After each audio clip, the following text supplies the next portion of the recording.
नमस्कार, पूनमचे स्वयंपाकघर या यूट्यूब चॅनलमध्ये आपल्या सर्वांचे स्वागत। आज आपण बनवतोय वाळवणातील एक प्रकार उपवासाचे साबुदाणा बटाटे पापड।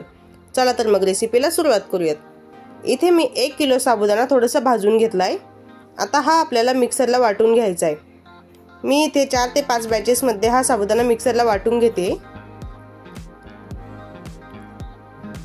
आता इथे आपला साबुदाणा वाटून झालाय।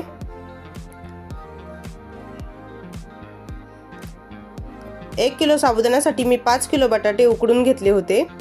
आता हे उकडून घेतलेले बटाटे आपल्याला सोलून घ्यायचे।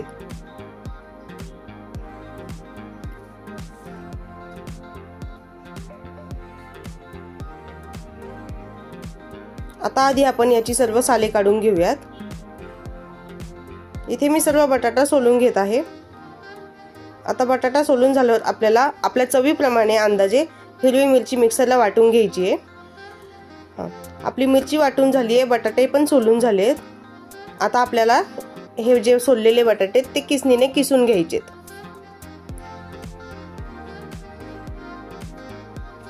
आपण हे हाताने स्मॅश करू शकतो, फक्त यात जास्त मोठ्या गुठळ्या राहू द्यायच्या नाहीत। आता मी इथे सर्व बटाटा किसून घेते। आता आपला बटाटा पण किसून झालाय। यामध्ये आपल्याला मिरचीचा ठेचा आणि हे साबुदाण्याची पावडर वगैरे आणि मीठ घालून घ्यायचंय। इथे मी चवीपेक्षा थोडंसं कमी मीठ घातलंय। आता यामध्ये साबुदाण्याची पावडर आणि ठेचा घालून घ्यायचा आहे। मीठ चवीप्रमाणे न घालता थोडंसं कमी घालायचंय, कारण आपल्या ह्या ज्या पापड्या आहेत त्या वाळल्या की थोड्याशा पातळ होतात, त्यामुळे आपल्याला मीठ चवीपेक्षा कमी घालायचे। जर आपण चवीप्रमाणे मीठ घातलं ते थोडंसं खारट होऊ शकतं। आता आपल्याला हे सर्व एकजीव करून याचं एक छान पीठ बनवून घ्यायचंय।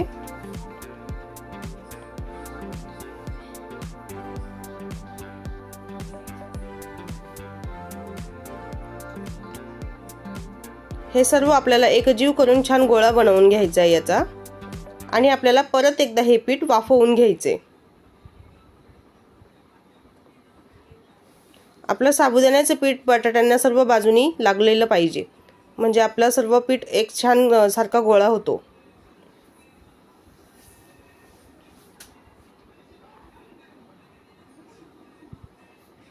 आता आपल्याला हे एका भांड्यात काढून घ्यायचे। मी इथे एका पातेल्याला तेलाने ग्रीस केलंय आणि यामध्ये हे पीठ घालून घेते।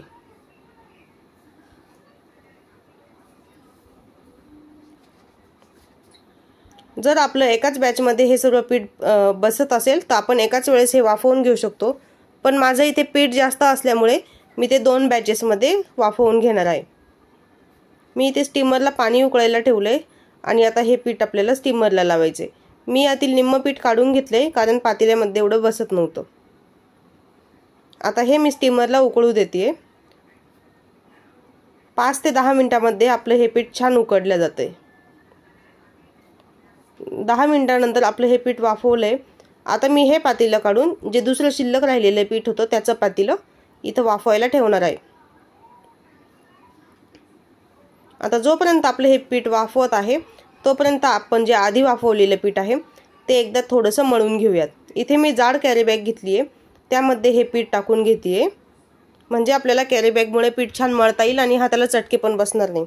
इथे बघू शकता आपल्या पातेल्याला ग्रीस केल्यामुळे थोडं पण पीठ चिटकलेलं नव्हतं। आता आपल्याला हा गोळा 5 ते 6 मिनिटांसाठी छान मळून घ्यायचा आहे।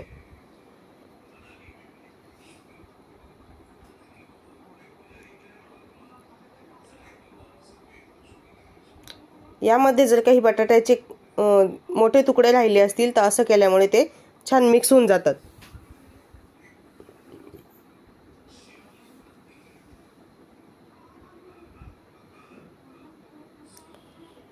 आता 5 ते 6 मिनिटांनी आपलं हे पीठ छान मळून झाले। इथे बघू शकता आता आपलं पीठ छान मऊ झालेलं आहे।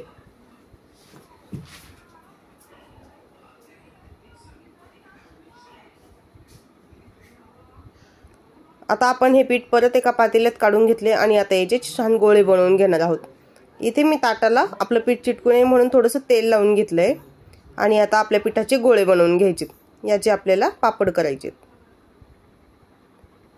सुरुवातीला हाताला थोडंसं तेल लावून आपल्याला याचे गोळे करायचे। पण खूप जास्त तेल न लावता याचे गोळे केले तर आपला पापड वर्षभर छान टिकतो, त्याला तेलाचा घाणवास लागत नाही। आता इथे मी थोडेसे गोळे आधी बनवून घेते, मग आपल्याला पुरी प्रेस मशीनने हे पापड बनवून घ्यायचे। इथे मी एवढे गोळे बनवून घेतलेत। आता आपण याचे पापड बनवूयात। मी थोडेसे जाडसर कॅरी बॅग असतात त्या कापून घेतल्या होत्या। कॅरी बॅगला थोडंसं तेलाचा हात लावून आपल्याला त्यावर एक पिठाचा गोळा ठेवायचा आहे आणि वरतून एक कॅरी बॅग ठेवायची आहे आणि अलगद थोडंसं प्रेस करून आपल्याला पापड बनवून घ्यायचं आहे।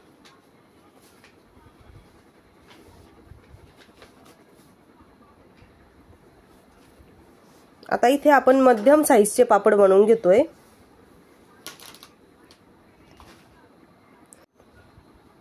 आता हा पापड आपण एका प्लास्टिकच्या कागदावर टाकून घेणार आहोत।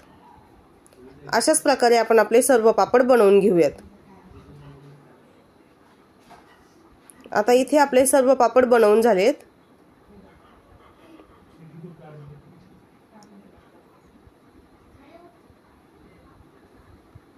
आता आपले हे पापड छान वाळलेत। मी हे पापड सावलीतच वाळत घातले होते।